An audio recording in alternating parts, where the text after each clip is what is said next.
pour la révolution,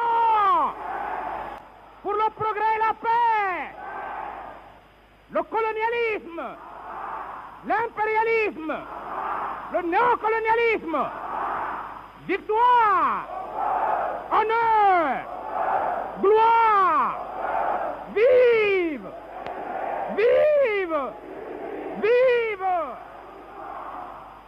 Alors camarades, j'ai dit que je ne présente pas notre frère, notre ami, notre compagnon de route qui est à nos côtés. Il n'est pas un étranger en Guinée. Il n'y a pas longtemps, le 2 octobre 65, nous avons eu à parler de lui, sans avoir aucune conscience de ce qui allait se passer quelques mois plus tard.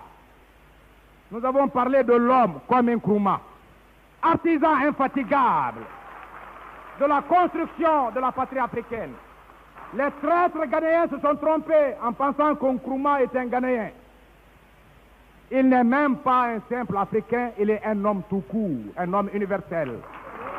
Nous voudrions dire aussi à tous les États du monde que la position de chaque nation à l'égard de la rébellion des traîtres militaires du Ghana sera le critère qui nous permettra d'apprécier l'honnêteté des rapports unissant l'Afrique à chacun de ses États.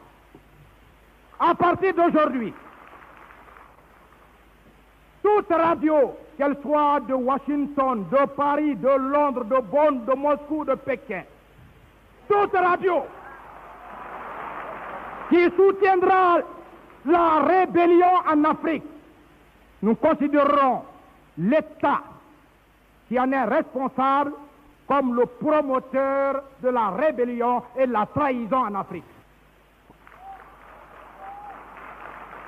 Il ne s'agit pas de dire 2, 4, 8 ou 10 chefs d'État ont pris position sur 36, mais il y a 250 millions d'Africains, ne l'oubliez pas, qui eux sont contre la trahison, sont contre l'impérialisme, le colonialisme et le néocolonialisme. Les chefs d'État peureux, vendus, corrompus, ignobles, qui se taisent quand l'Afrique est en danger, ne sont que les vils instruments de l'impérialisme et du colonialisme.